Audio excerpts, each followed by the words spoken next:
So I was born in Lima, Ohio. You know, it's on like the western part of Ohio. It's a f***ed up place, man. I think in 2019 it was like the fourth most dangerous city in Ohio. A small little ran down ghetto city. You know what I mean? I ain't lived there my whole entire life. Obviously, as a kid, you know, I was born there, and I traveled a lot with my mother. You know, she was very unstable. You know, at a very early age, she was on drugs and, you know, doing pills and smoking crack, prostituting. You know, the normal shit that goes on. You know what I mean, in my area. But I've lived everywhere, man. I've lived in a lot of places, like in Ohio, little small towns. A lot of bad shit happened, man, as a kid, man. From my earliest memories, though, you know, I remember, you know, being left alone with my siblings, and you know, my mother's so in denial. She doesn't like to recognize the trauma that she had put me through at an early age. You know, me being the oldest in the house and shit. But you know, she was hooked up off them drugs, man. Like, I just remember at an early age seeing my mom, you know, selling pussy, man, and I'm thinking it's okay, you know what I mean? Matter of fact, I remember, I think I was maybe about, I would say I was about 7, maybe 6 or 7. I don't remember the exact age. It is around the time when she first started using drugs. Maybe she was just doing a little bit. She wasn't all the way in the deep end, but she was married to this man, and it's my half-sister's father. And I remember waking up to my mama screaming and shit. And so allegedly what had happened was he was raping her while she was asleep and beating her. And I woke up to it, and she's screaming for me to, you know, get help. So I had to run across the street and get help. And yeah, by her own husband, dog. Like, fucked up shit, man. I remember shit like that, man. I remember like the same dude, you know, he was a real piece of shit, man. And he used to abuse me and shit, you know, he used to beat me and shit. I'm young. I remember one time he had said, fuck my dad. You know what I mean? You know, because I was talking highly about my father and stuff, and he had said, fuck my dad, so I said, fuck him. He shoved a bar of soap down my throat so bad that, like, it had made my throat bleed and stuff, you know what I mean? Like, really fucked me up. It was traumatizing, man. And, you know, so growing up, man, like, seeing all the street stuff that's going on with my mama, you know, all the dudes that she got coming in and out, seeing drugs, running the streets at an early age too. Though I'm talking about, you know, I'm out. I'm off the porch at 8. You know what I mean? It don't matter where I was at. In these little towns, I'm tearing these little towns up though. You know what I mean?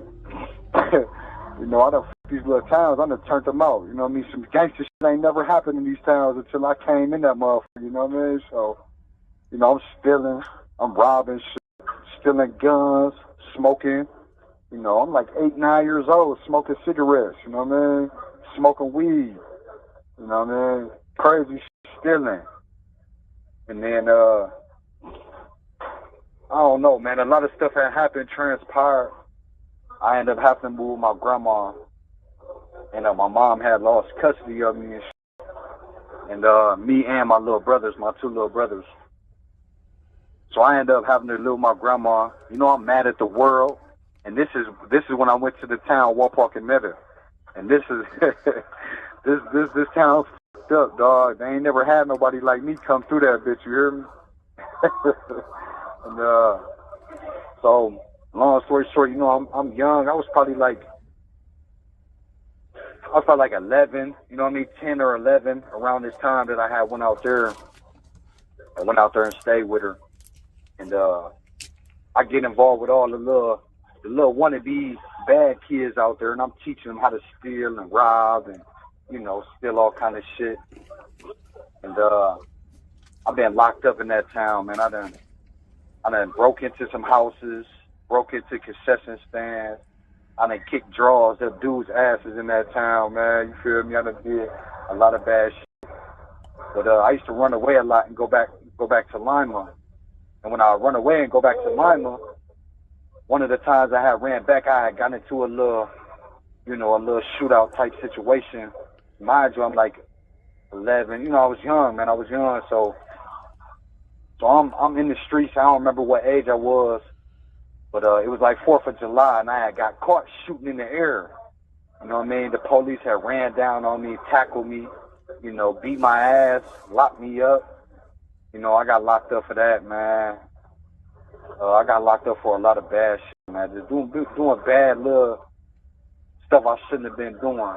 But while I was in jail, I ended up getting sent away to DYS.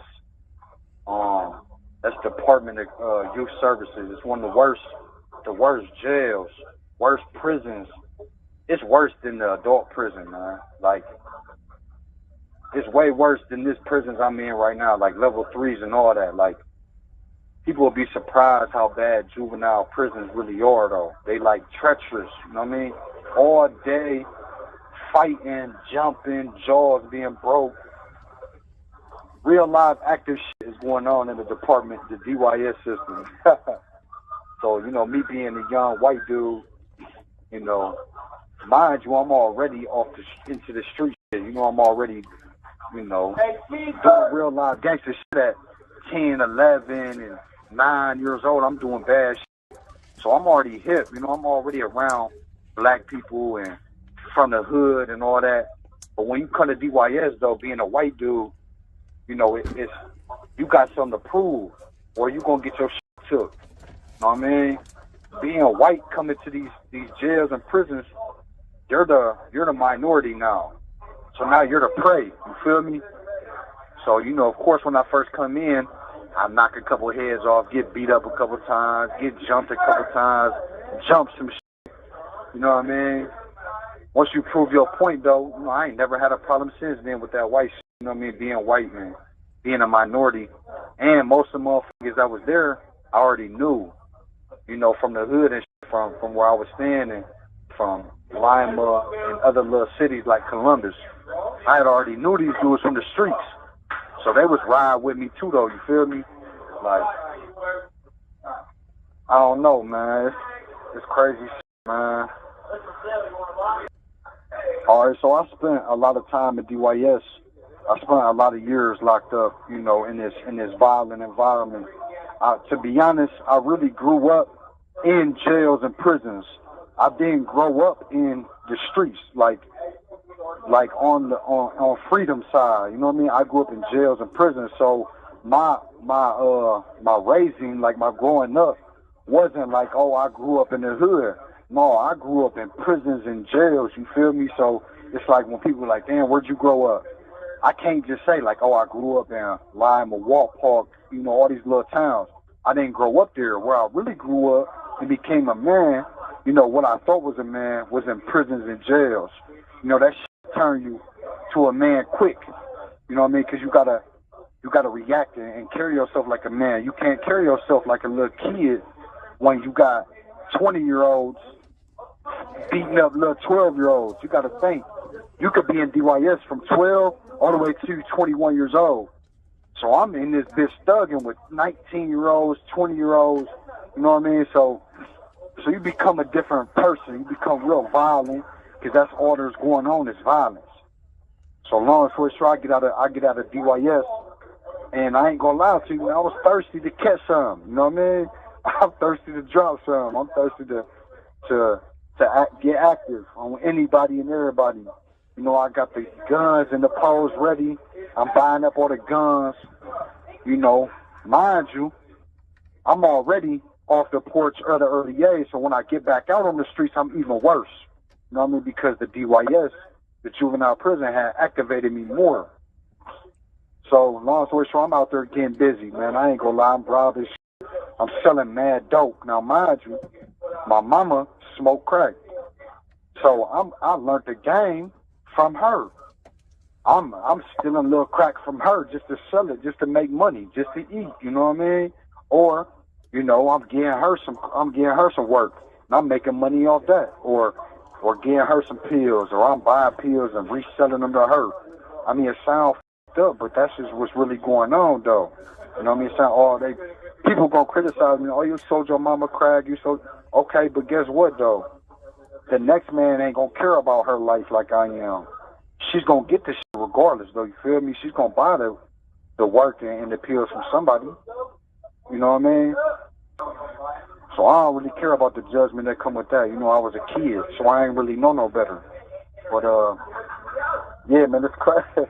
It's crazy. So long story short, I ended up catching a dope case. I'm only at a DYS jail for a couple months. I get out November 1st of 2011, and like I said, I was getting busy selling dope, doing all my little 1-2. So I catch a dope case. They waited until I was 18 to send somebody to wire up on me. Some bullshit. They wanted me that bad. They wanted to catch me. You know, I was tearing this little town up, Wapakoneta, mind you. So I'm selling dope out there in Wapak because it's more money than selling dope in Lima.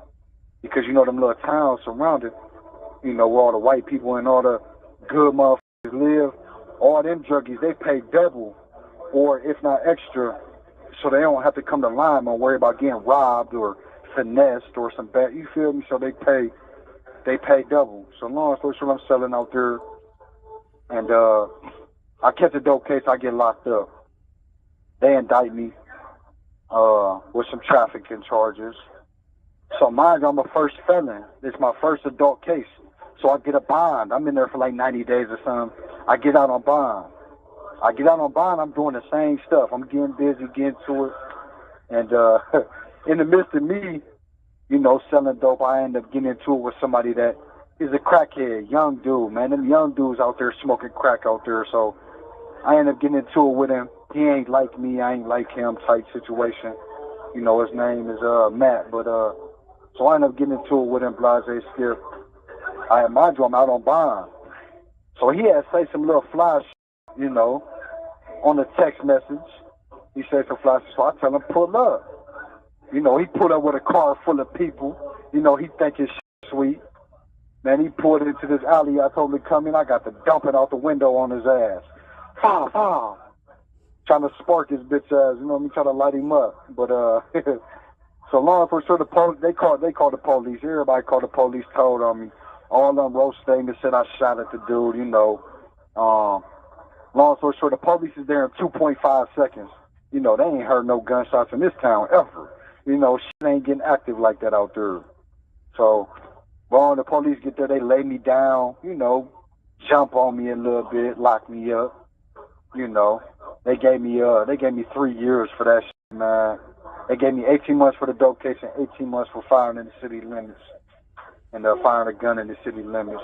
They couldn't prove I shot at the dude and tried to hit him and all that. So I ended up going to prison for that, man. And, you know, 3 years later, you know, I ended up getting out.